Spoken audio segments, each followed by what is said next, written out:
Bon. Gilles Godefroy, bonjour. Tu es donc le chargé de mission de l'Indre-et-Loire.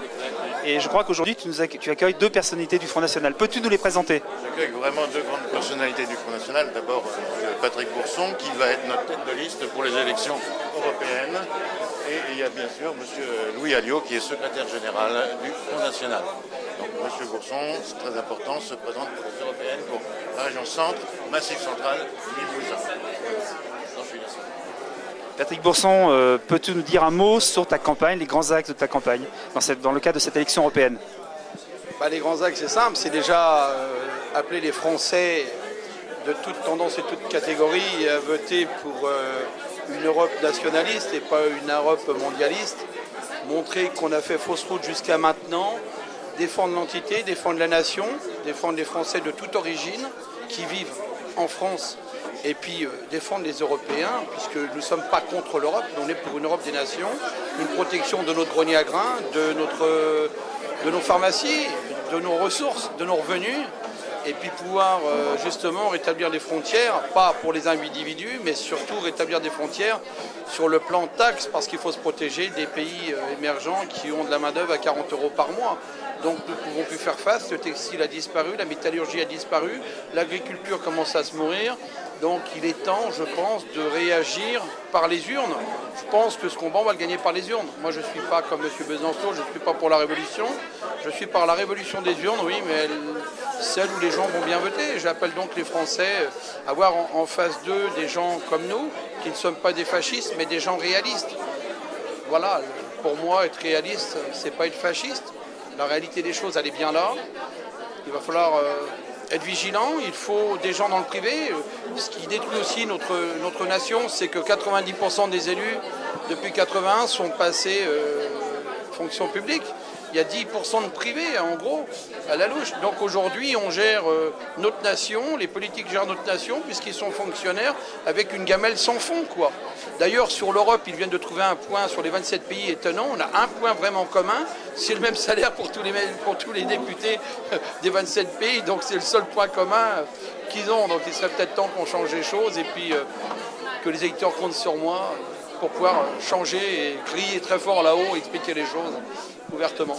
Très bien. Je crois savoir, Patrick, que si tu es élu, tu reverseras le montant de ton mandat à une association. Tu peux nous en parler, nous en toucher un mot? Disons que moi je suis dans le privé, donc j'ai la chance de gagner ma vie.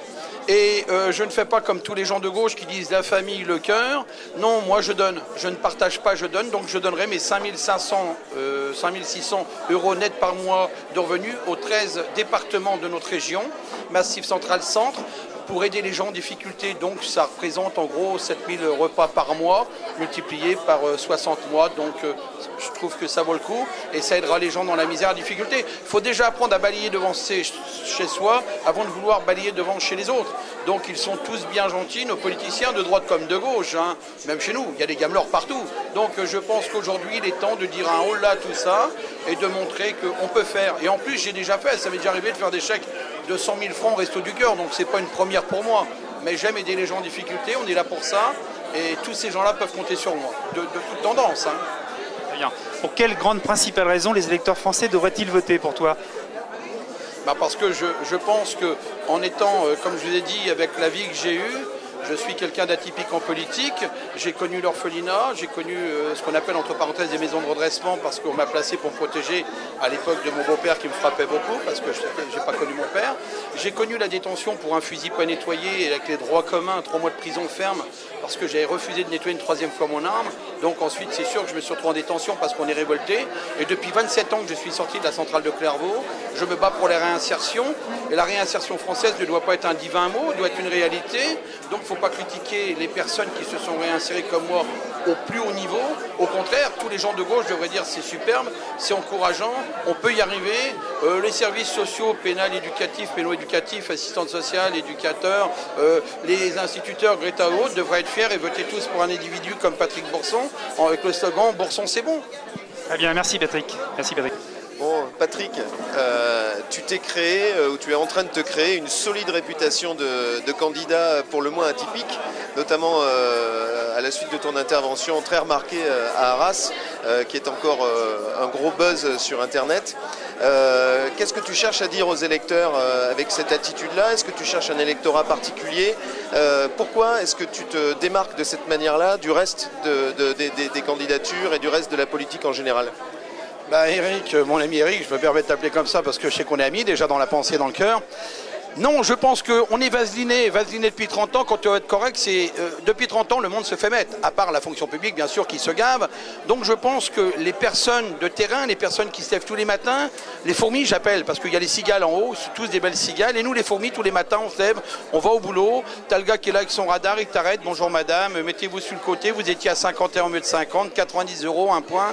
Monsieur, excusez-moi, j'ai emmené mes enfants à la crèche. Le petit dernier s'était fait dessus avant que je parte. Madame, on ne veut pas le savoir, il y a un législateur, donc c'est ça. Alors aujourd'hui, on arrive à un système de raquette énorme et je pense que tous les travailleurs, tous les gens, disons, qui vivent dans un autre monde que la fonction publique et un autre monde que la politique, a besoin de se libérer.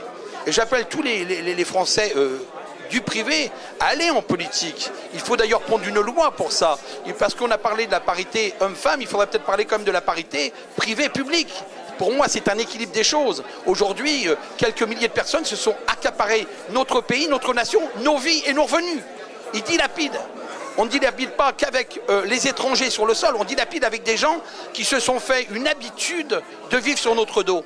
Et je dis aux Français, halte à tout ça. Il est temps de changer les choses. Et moi, aujourd'hui, oui, j'ai le temps de le faire. J'étais candidat au présidentiel il y a 14 ans pour dénoncer déjà ce système de vie. J'ai fait 362 signatures de maire à l'époque. Aujourd'hui, je pense que Jean-Marie, il y a une chose qui était formidable chez Jean-Marie Le Pen.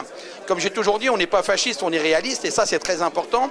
Jean-Marie, un jour, m'a dit, tu sais, un homme a le droit à une chance dans la vie. Il me dit, tu t'es pas fait de petit garçon, tu t'es pas fait de petite fille, tu n'es pas là pour du trafic de drogue, tu n'as pas assassiné des grands-mères. Je dis non, j'ai assassiné personne, je n'ai jamais eu d'acte sexuel avec des enfants.